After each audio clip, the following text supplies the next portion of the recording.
नमस्कार मित्रों, मैं मिथिलेश तिवारी। आप सभी लोगों को कार्तिक पूर्णिमा की ढेर सारी बधाइयाँ, शुभकामनाएं। जहाँ से रहें स्वस्थ रहें, मस्त रहें। स्नान करने की परंपरा है कार्तिक पूर्णिमा पर, लेकिन आज मेरी छुट्टी है तो मैंने सोचा थोड़ा बागवानी करते हैं अपने किचन गार्डन में। जो सब्जियां हैं उसको थोड़ा सा उसकी मिट्टी इधर से उधर कर देते हैं। और एक चीज़ मैं जानता हूँ कि तरंगिन तेरो स्वभाव यही, कितने तरजात तरंग निहारे। गंगा तेरा स्वभाव यही, कितने तरजात तरंग निहारे। तो मैं तो रोज आता जाता हूँ सुबह शाम, और गंगा के दर्शन होते हैं। तो गंगा तेरा स्वभाव यही, कितने तरजात तरंग निहारे। तरंग माने लहरें। उस लहरों को अगर आप अपनी नग्न आंखों से देख लेते हैं, खुली आंखों से देख लेते हैं, एक बार दर्शन कर लेते हैं, तो जो मनीषी हैं, मर्मज्ञ हैं, प्रबुद्ध वर्ग है, बुद्धिजीवी वर्ग है, वो कहता है कि स्नान करने की जरूरत नहीं है, आंखों से देख लेना ही बहुत बड़ी उपलब्धि होती है। तो मुझे मौका मिला आज, तो मैंने कहा कि थोड़ा सा कसरत करते हैं, व्यायाम करते हैं, और समय क्योंकि छुट्टी है, करेंगे क्या। नौकरी पाने के बाद आप क्या कर सकते हैं।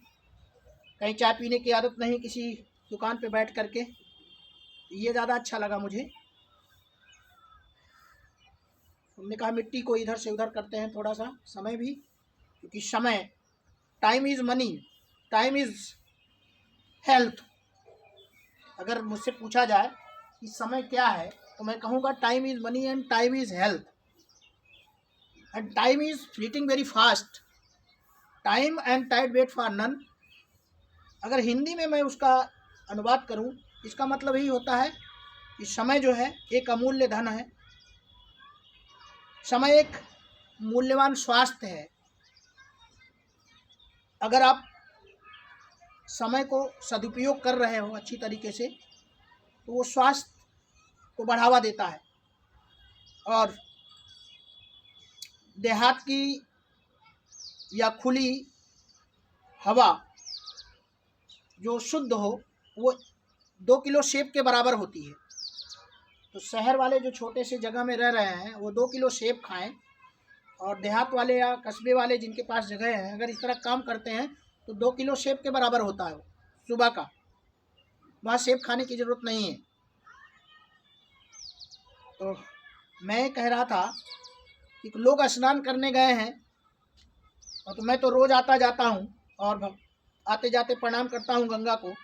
मैंने कहा कि मैं प्रणाम तो रोज़ करता ही हूँ, और कभी मौका मिलता है तो स्नान भी करता हूँ, लेकिन आज जो मौका मिला है, ये किचन गार्डन को थोड़ा सा, जो अवांछित तत्व हैं, अनचाहे उग गए हैं, उनको थोड़ा सा हटाने की कोशिश करेंगे। और समय, क्योंकि मैंने क्या, मनीषियों ने बताया, बुद्धिजीवी वर्ग ने बताया कि समय ही धन है, समय ही स्वास्थ्य है। उस स्वास्थ्य को बचाने के लिए कुछ न कुछ करना चाहिए, और उनको तो और करना चाहिए जिनको भगवान की कृपा से सरकारी नौकरी मिल गई है।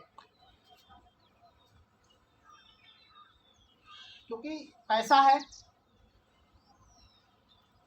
तो स्वास्थ्य आप पैसे से नहीं खरीद सकते हैं, क्योंकि बहुत सारे लोगों के पास धन है।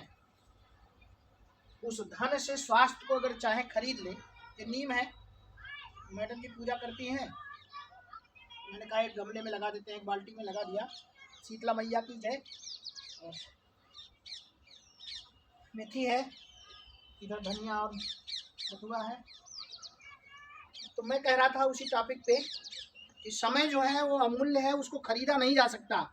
बड़ी तेजी से भाग रहा है, और आपके पास, और प्रत्याशा में जाएं, जीवन प्रत्याशा में जाएं, तो जीवन प्रत्याशा आप जान ही रहे हैं भारत की 65 से 70 से ज़्यादा नहीं है। अगर आप इस तरह से काम करते हैं तो 10 साल तो बढ़ा ही लेंगे, कहीं नहीं गया है। तो स्वास्थ्य अगर आपका है, धन नहीं है तो चलेगा, धन की जरूरत नहीं है। अगर स्वस्थ है तो धन की जरूरत नहीं है, लेकिन अगर धन है और स्वास्थ्य नहीं है तो दो कौड़ी के बराबर है। तो जो पढ़ा लिखा व्यक्ति है वो इन कार्यों में रुचि क्यों ले रहा है? आजकल लोग फार्म हाउस क्यों बना रहे हैं? क्योंकि जान रहे हैं जहर खा रहे हैं सभी लोग, और एक व्यक्ति का गला काटने में लगा हुआ है।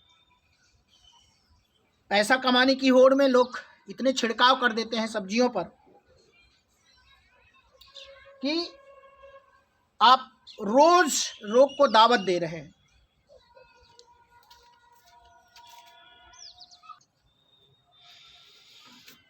मनुष्य को खा रहा है, एक मनुष्य का जीवन ले रहा है। उसका मुख्य कारण क्या है? मात्र धन है या पैसा है। सभी लोग अपने खजाने को भरने के लिए लगे हैं। शायद वो खजाना कभी भरेगा या नहीं मैं नहीं जानता, लेकिन छिड़काव करके गला तो जरूर काट ले रहे हैं। क्या वो लोग नहीं बीमार पड़ते हैं? वो भी बीमार पड़ते हैं, लेकिन उनको ज्ञान नहीं इस चीज का। और ज्ञान है तो अज्ञानी जानबूझकर बनते होंगे। क्या कारण है? फिलहाल मैं अनुरोध करूंगा, अगर आपके पास समय है तो आप इस तरह की चीजें जरूर करें और जीवन जीने की शैली भी है।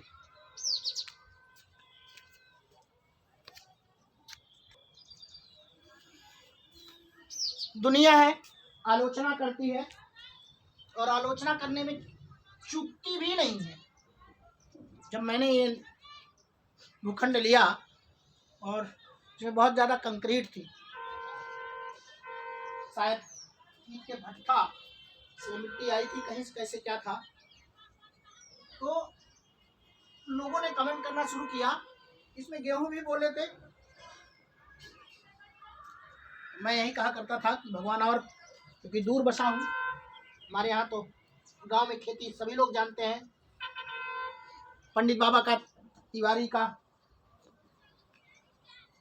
कितना बड़ा साम्राज्य है वहाँ, सभी जानते हैं, वहाँ बताने की जरूरत नहीं है। लेकिन यहाँ लोगों ने कमेंट करना शुरू किया क्योंकि वो अज्ञानी थे, उनको पता नहीं था कि स्वास्थ्य से बड़ी कोई चीज़ होती नहीं है। उसको बचाने के लिए मैंने किया है। 10 रुपए का, तो आप 10 रुपये दीजिए और 10 रुपए में इतना गड्डी मेथी सोया मिल जाएगा। लेकिन वो छिड़काव है, जहर है, जहर। हम भी नहीं बचे हैं इसको खाने से, लेकिन मैं कहूँगा कि आप दालें खाइए,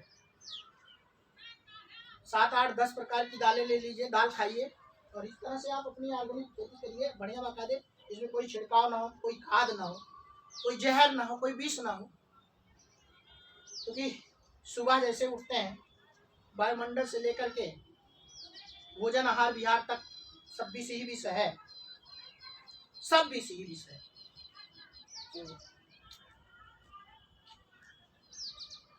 कहाँ से लोग स्वस्थ रहेंगे? पूरे अस्पताल में आप जाइए तो भीड़ लगी है।